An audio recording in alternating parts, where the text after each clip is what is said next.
जिसमें का हो गए, सी हो गए और आर हो गए, मतलब धारिता हो गए और का हो गए, प्रतिरोध हो गए।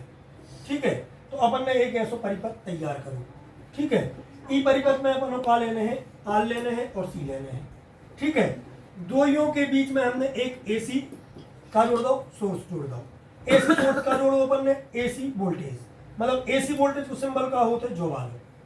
ठीक है, तो ई को अपन ने जब आर और सी के बीच में श्रेणी क्रम में जैसे ही अपन ने एसी वोल्टेज जोड़ो तो ई की एक इक्वेशन बन है V बराबर V0 साइन ओमेगा टी, जो अपन ने पहले पढ़ लो है।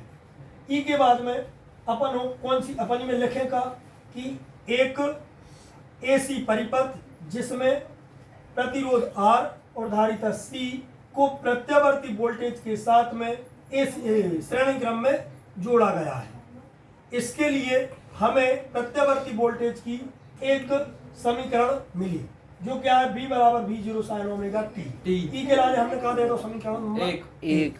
अब कौन क्षण किसी क्षण इस परिपथ से कौन सी धारा फ्लो हो रही, कौन सी धारा जा रही, आई।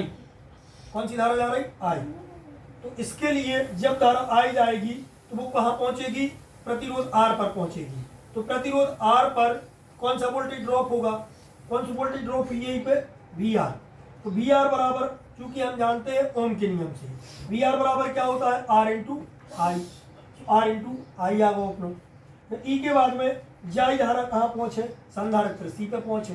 तो संधारित्र सी पे कौन सा वोल्टेज ड्रॉप हुई है, वीसी। वीसी बराबर क्या होती है, धारिता को प्रतिरोध आई, प्रतिरोध और आई मतलब प्रतिरोध और धारा के गुणनफल को हम क्या बोलते हैं, भी बोलते हैं कि नहीं बोलते हैं। ओम के नियम से क्या होता है, V बराबर आर इंटू आई। तो VC बराबर क्या आएगा, यहाँ पे आर के स्थान पे हम क्या लिख देंगे, इसका प्रतिरोध लिख देंगे। और ई को प्रतिरोध क्या है, XC। इसका प्रतिरोध क्या है, XC। तो XC इंटू आई आ जाएगा। यहाँ पे अपन को प्रतिरोध के स्थान पे हमने क्या रख दिया, धारिता का प्रतिरोध रख दिया XC। तो यहाँ पे क्या आ जाएगा, XC इंटू आई आ जाएगा। ये समीकरण 2 है, ये समीकरण अपना क्या है, 3 है। अब इसके बाद में हमें क्या पता है कि जब हम ओमीय प्रतिरोध कोरों की सर्किट में लगाते हैं तो ऊ में विद्युत धारा I और वोल्टेज V दो ही कौन सी कला में रहते हैं, समान कला में रहते हैं। अतः जो अपन ने सिद्ध कर चुके हैं, ये अपन क्या कर चुके हैं, सिद्ध कर चुके हैं कि जब हम प्रतिरोध को जोड़ते हैं एसी परिपथ में तो उसमें वोल्टेज VR और धारा I दो ही कौन सी कला में रहते हैं, समान कला में रहते हैं। तो ये दो ही काय में है, समान कला में है। अपन ये भी लिख लेंगे, लिख लोगे इतना। फिर ई के बाद में धारिता पे आए तो धारिता में करंट I वोल्टेज VC से अग्रगामी होती है। तो ये भी अपन को लिखना पड़ेगा। यहाँ पे धारिता लगा है, संधारित्र लगा है। यहाँ पे यदि एसी सर्किट में हम संधारित्र को लगा देते हैं तो उनमें VC धारा I से 90 डिग्री पश्चिमामी होता है। कौन होता है पश्चिमामी, VC। ये भी अपन सिद्ध कर चुके हैं। ठीक है, अब इन दोनों समीकरणों के बाद में ये दो ही समीकरण अपन ने निकाल लें और अपन ने कलाएं लिख लें। कलाएं हमने क्या लिखी कि अगर कम ओमीय प्रतिरोध लागू हो गए तो VR और I दोनों समान कला में रहते हैं, और अगर कम धारिता लगी है तो इनमें VC धारा I से 90 डिग्री कैसा होता है, पश्चिमामी होता है। ये दोनों पॉइंट लिख लिए अपन ने। फिर उसके बाद में अपन ने बनाओ फेजर डायग्राम। पहली लाइन खींची, ई पे VR और I दो ही रहे हैं, कारण जी दो ही कैसे हैं, समान कला में है। अब ई के बाद में आए अपन धारिता पे। धारिता में VC क्या सूरत है, पश्चिमामी। तो हमने VC कहाँ बना दो, नीचे बना दो। और धारा I हमने कहाँ बना दी, ऊपर बना दी। जब धारा I और VC दो ही कैसे हैं, 90 डिग्री की कला में है, 90 डिग्री की कला में है। तो VR और VC कितने डिग्री की कला में रहे, 90 डिग्री की कला में रहे कि नहीं रहे। दोनों के बीच में फेजर डिफरेंस कितना रहेगा, 90 डिग्री का रहेगा। बात समझ में आ गई। ठीक है, तो VC और VR ये दो भी कौन सी कला में रहे, 90 डिग्री की कला में रहे। ठीक है, अब ई के लाने अपन ने इन दोनों के बीच को परिणामी वोल्टेज निकाली। भाई निकालना ही पड़े तो परिणामी वोल्टेज कहाँ से, जो वोल्टेज और जो वोल्टेज, इन दोनों के बीच को वोल्टेज का रहे परिणामी वोल्टेज रहे।